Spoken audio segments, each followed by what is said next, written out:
BNP বৈঠক করতে চায় ডক্টর মোহাম্মদ ইউনূসের সঙ্গে, দেরি করেনি। প্রধান উপদেষ্টার দপ্তর দেরি করেনি, 16ই এপ্রিল সাক্ষাতের সময় দিয়েছে। আরও আগে দিতে পারত, কিন্তু দলের মহাসচিব মির্জা ফখরুল ইসলাম আলমগীর চিকিৎসার জন্য সিঙ্গাপুরে আছেন। ফলে হয়তো আলাপ আলোচনা করেই 16 তারিখ ফিক্সড হয়েছে।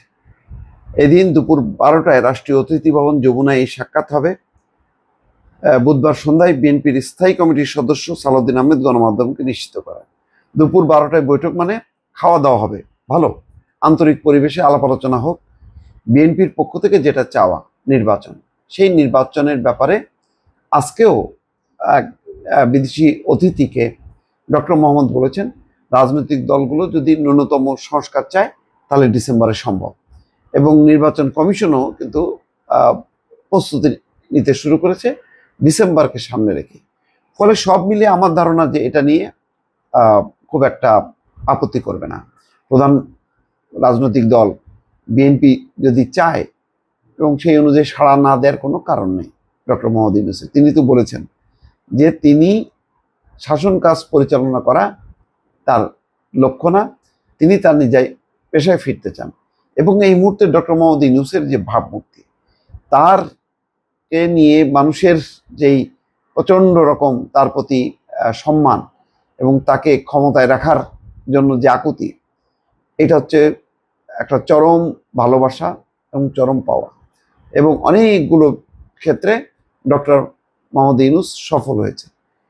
তাকে কেউ আর মনে করে না যে তিনি দলবাজ, তিনি কোনো দল করছেন, ক্ষমতায় থাকার চেষ্টা করছেন, তিনি কোনো দুর্নীতির সাথে যুক্ত, তিনি হামবড়া কোনো ভাব আছে, তিনি ভদ্রভাবে কথা বলছেন।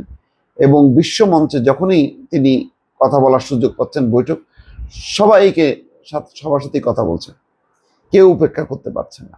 তার বক্তব্য, তার পারফরমেন্সে সবাই হতবাক হয়ে যাচ্ছে।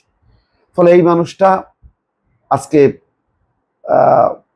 নির্বাচন সামনে, তিনি বলেছেন বিএনপিও চায় নির্বাচন, একটা রেগুলার সরকার দরকার, নির্বাচন দরকার। যত যাই বলি না কেন, মানে একক কোনো ক্যারিসমেটিক লিডার দিয়ে, ব্যক্তি দিয়ে একটা দেশ চলে না, একটা কাঠামো দরকার। সেই কাঠামো একটা রাজনৈতিক দল ছাড়া পারে না। পুরো পুলিশ প্রশাসন, সিভিল প্রশাসন সবাইকে চালাতে গেলে একটা রাজনৈতিক সরকার দরকার এবং নির্বাচন দরকার। নির্বাচন এবং রাজনৈতিক সরকার ছাড়া বিশ্বের দেশগুলো স্বীকৃতি দেয় না। গণতান্ত্রিক বিশ্ব সন্দেহ প্রকাশ করে, বিনিয়োগকারীরা, ব্যবসায়ীরা আসতে চায় না। ফলে এটা যথার্থ যে একটা নির্বাচন হওয়া দরকার, এটা ডক্টর মোহাম্মদ ইউনূসও বুঝতে পারছেন।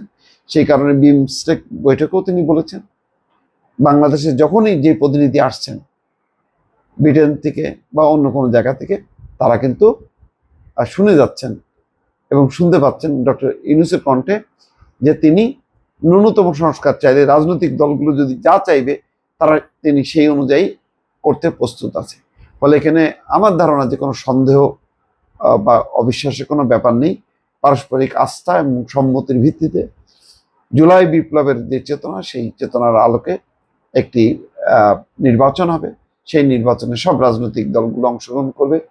বিএনপির কথা যে নির্বাচন পরবর্তী সময় একটি জাতীয় সরকার গঠন করবে, এই ব্যাপারে বিএনপিও খুব প্রতিশ্রুতিবদ্ধ। দর্শক ভালো থাকবেন, আল্লাহ হাফেজ।